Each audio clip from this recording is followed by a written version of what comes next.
All right, let's dive into the Indian stock market today. We've got some really interesting insights from Volatility Coaches of India. Their December 29th of 2024 newsletter has some fascinating data, and I can't wait to unpack it with you and see what it all means for investors. Volatility Coaches don't just report the news. They give us advice on how to navigate the market and make smart choices. Yeah, and right away they dropped some interesting numbers. The Nifty Y50 closed at 23,813.40 on the 29th. A bit lower than the previous week, but that's not the whole story. The Nifty Y Small Cap 100 and Mid Cap 150 indices are actually trending up. So for someone looking at their portfolio, what's the takeaway here? Should we be thinking about shifting to smaller and mid-cap stocks? It depends. It really depends on your strategy and your risk tolerance. I mean, if you're heavily invested in large cap stocks through a Nifty Y50, you might be feeling a little dip right now. But the fact that these indices are performing differently, it suggests that certain parts of the market are outperforming others. Okay, volatility coaches also mention the Buffett indicator to kind of assess the market. Can you explain what that is and how does it apply to India? Sure, it's a valuation metric, named after Warren Buffett, of course. It basically looks at the total market cap of a country's stock market compared to its GDP. It's a way to tell if the market is overpriced, or maybe a potential bargain. In India, their analysis suggests an expected return of about 7.2% annually, but they have a modified model that bumps that up a bit to 7.3%.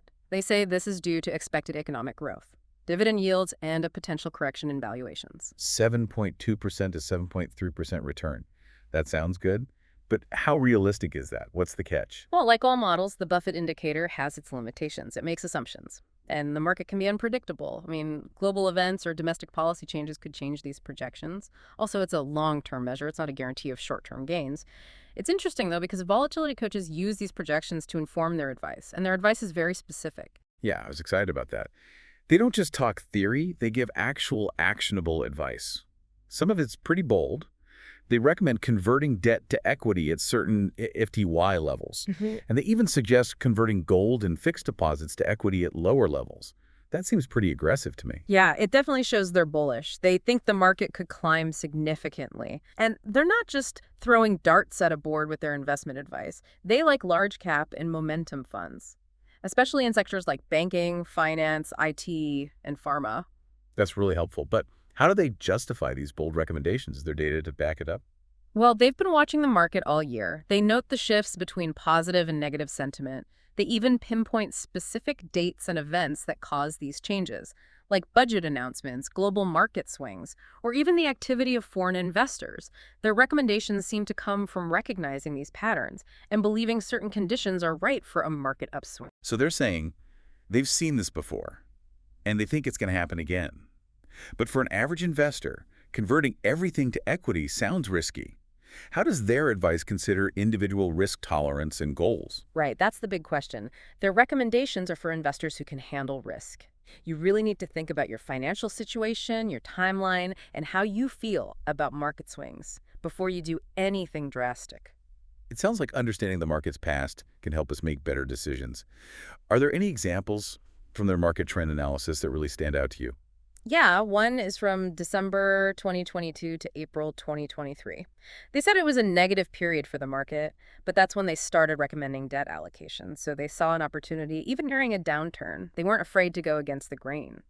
Interesting. So even during those dips, there might be smart moves if you're looking at it the right way. Okay, let's talk about sector-specific performance. Volatility coaches provided some interesting data on that too. They highlight specific sectors with high PE and PB ratios. What's the story there? Right, those high ratios definitely get your attention. And this is where understanding the Indian context is important. Take the pharmaceutical sector, for example. It's always been strong in India, but right now it has a really high PE ratio. This could be because of India's growing middle class, increasing healthcare spending, and the potential for those companies to grow globally. So a high PE ratio usually means higher risk. But in the case of Indian pharmaceuticals, it might also mean strong growth, driven by these specific factors. Exactly. Now, compare that to IP. India's IT sector has a high PB ratio, but it's facing challenges because of the global economic slowdown and reduced outsourcing. So investors might be hesitant, even though historically it's been a strong sector. That's where these sector-specific insights are valuable. It's not just about knowing the ratios, it's about understanding what's causing them. Now, volatility coaches also mention sectors with attractive dividend yields. That sounds good for income-focused investors like me. It does. But those yields can change based on a company's performance, so you need to look at their overall financial health and their history of paying dividends before getting too excited. It seems like choosing the right sectors to invest in requires a balance, understanding market trends, recognizing what's happening in specific sectors, and matching those with your own investment goals and how much risk you're willing to take. Absolutely. It's not one size fits all. That's what makes the Indian stock market so interesting. It's a puzzle with many pieces. Volatility coaches kind of weave their market analysis with specific recommendations, like converting assets like gold or fixed deposits to equity at certain nifty Y levels. It's like they believe India's economic growth is going to fuel the stock market for a long time. Yeah, it's a bold move. I'd love to hear more about that strategy. Why would someone do that? Well, they have these specific MTY levels that act as triggers. So, for example, converting debt to equity when the Nifty Y hits a certain point, and then maybe converting gold or fixed deposits at even lower Nifty Y levels. Basically, buy more equity when the market seems undervalued. So it's kind of contrarian, buying when others might be selling. But how do you know when the market's really undervalued? And what are the risks of putting everything into equities? Right, that's where you have to assess the risk. Converting all your assets is risky, definitely not for everyone. Volatility coaches say you need to know your risk tolerance and your goals before doing that. They also talk about the downsides, like the market could go down and you could lose money. Makes sense, it's a balance. But their insights into specific sectors could help people make more targeted decisions, even if they don't want to go all in on equities. Let's talk about some of those sectors. Pharmaceuticals seem promising, with India's role in the global market. Yes, pharmaceuticals have been doing well in India, but it's not just the industry growth. You have to look deeper. Volatility coaches point out that a lot of pharmaceutical companies have really good dividend yields. So even if growth slows down, they could still provide income through dividends. That's a good point. So if someone wants a more stable investment with potential for growth and income, pharmaceuticals could be worth checking out. What about IT? India has been an IT hub for so long, but I've heard there are challenges ahead. There are, yeah. Volatility coaches acknowledge the challenges in IT, like the global slowdown and less outsourcing, but they also see potential in specific areas within IT, things like cloud computing, AI, and data analytics. So even within a sector facing challenges, there could be opportunities for those who do their research. It's not about broad strokes, it's about the details. Exactly. And that applies to other sectors too. Volatility coaches are optimistic about finance. They point to India's increasing financial inclusion and the growth of fintech, and they see potential in manufacturing, especially with the government initiatives like Make in India. So they're connecting these big economic trends and policies to investment opportunities.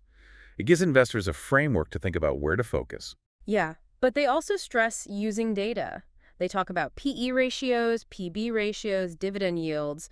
Understanding those can give you insights into a company's financials and growth potential. I remember when I started investing, those ratios were so intimidating, like a secret language. Yeah. But volatility coaches make them easier to understand. They do. They really demystify those concepts. Like with the PE ratio, they go beyond the basic definition. They talk about how to use it to compare companies in the same sector and find companies that might be undervalued or overvalued. And they point out that a high PE ratio isn't always bad. It could just mean investors expect high earnings growth in the future. So it's not just about the numbers themselves. It's about what they tell us about the company.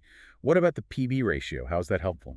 The PB ratio is good for companies with a lot of tangible assets, like banks or manufacturing companies. It compares the market value to the book value. So basically, how much are investors willing to pay for each rupee of net assets?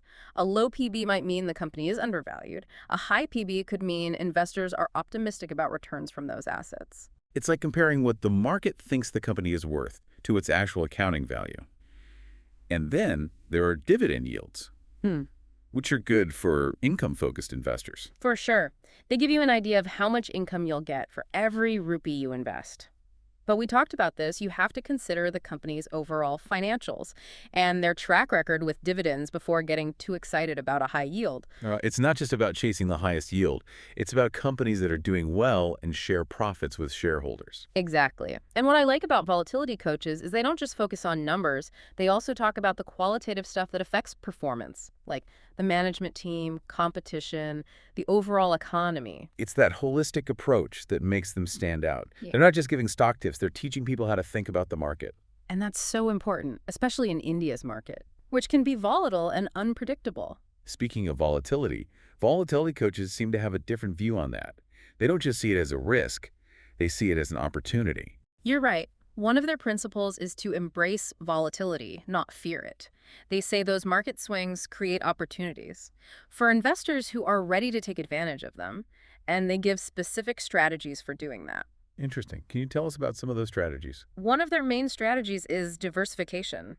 They say to spread your investments across different asset classes like stocks, bonds, real estate, and to diversify within sectors too, like don't just invest in one pharmaceutical stock, invest in a bunch of them to reduce your risk. It's like that old saying, don't put all your eggs in one basket. Exactly. Another important strategy is to have a plan. They really emphasize setting clear goals, figuring out your risk tolerance, and sticking to your plan, even when the market gets crazy. It's about staying disciplined, even when you're feeling emotional, which is hard sometimes, but having a plan helps. Definitely. They also say to stay informed and watch your investments closely. Keep up with market news, company announcements, economic indicators, things that could affect your portfolio. It's like being a detective. Exactly. And they encourage getting expert advice when you need it. Talk to financial advisors, go to seminars, read market research. It's like having a guide in the market. Now, let's talk about technology. How is technology changing the way we invest in India? Technology is changing everything. Online platforms make it so easy to access the market and trade. Robo-advisors use algorithms to give automated advice, and AI is analyzing tons of data to find opportunities. It's like technology is giving everyone access to the stock market. It is, but you have to be aware of the risks too. Cybersecurity is a big concern, and you need to make sure any platform or robo-advisor is credible before you trust them with your money. It's a new frontier with opportunities and pitfalls. That's a good way to put it. Okay, let's zoom out and look at the big picture. How is India's economy affecting the stock market? India's economy has been growing really fast, and that's been driving the stock market's performance. When the economy grows, companies make more money, and stock prices go up. A rising tide lifts all boats. But growth isn't always smooth. What are some things that could slow India's economy down? And what would that mean for the stock market? Some things that could slow it down are global slowdowns, inflation, geopolitical stuff, and policy changes. These could make investors nervous and cause volatility. It's like the stock market is connected to everything else happening in the world. It is. Investors need to pay attention to these big economic factors. Now, what about the long-term outlook for the Indian stock market? What do you think the next decade will look like? I think it has a lot of potential for growth. India has a young and growing population, a rising middle class, and a government that wants economic reform. Those are all good for businesses and the stock market. It's like India's story is still being written. It is. There will be ups and downs, of course. Right. But for investors who are in it for the long haul, the Indian stock market has a lot to offer. Wow, we've covered so much in this deep dive. Sectors, indicators, strategies, technology. I feel like I understand the Indian stock market a lot better now. It's been a great discussion, and we've only just scratched the surface. Now let's talk about some of the risks of investing in India. Every market has its own risks. What should we be aware of in India? One is regulatory uncertainty, which volatility coaches talk about. The rules can be complicated and change quickly, which makes it hard for businesses and investors. So even if a sector looks good, the rules could suddenly change. Yeah, exactly. And for foreign investors, currency fluctuations are another risk. The rupee's value going up and down can affect your returns, even if the investment itself is doing well. Right. It's another thing to think about. And then there are geopolitical risks. India is in an important region, and any conflicts there could affect the market. Plus, what happens in Indian politics can make investors nervous and cause volatility. So investing isn't just about numbers. It's about understanding the whole picture. Absolutely. You have to pay attention to what's happening in India and around the world. Volatility coaches also talk about corporate governance as a risk.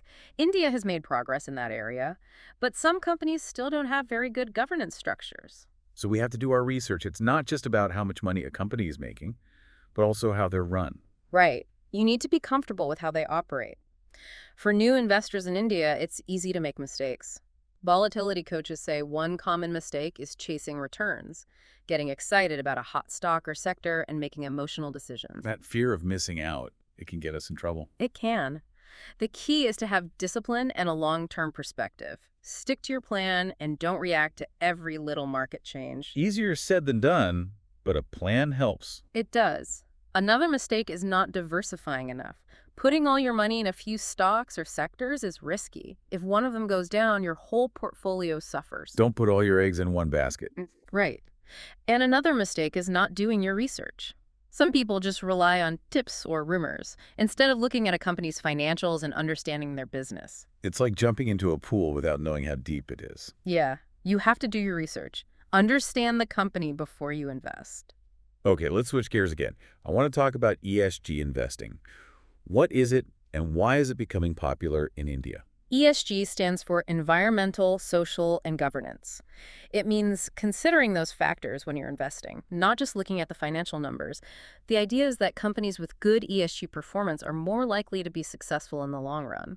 So it's like investing in companies that are doing good things. Exactly, and it's becoming really popular around the world, including India. More and more investors care about sustainability.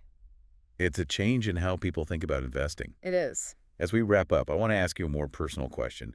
We've talked about data and strategies, but investing can also be about intuition. Do you ever use your gut feeling when making investment decisions? That's a good question. I mostly use data and analysis. But sometimes you get a feeling about a company. Even if you can't explain why, I think you should listen to that feeling. But also use logic and research. It's like having a compass, but you still need a map. Exactly. You need both intuition and analysis to be successful in investing. So we've talked about the potential upside in the Indian market, but obviously, like with any investment, there are risks. And volatility coaches talk about these too. What are some of the big ones that investors should keep in mind? Well, regulatory uncertainty is a key one they highlight.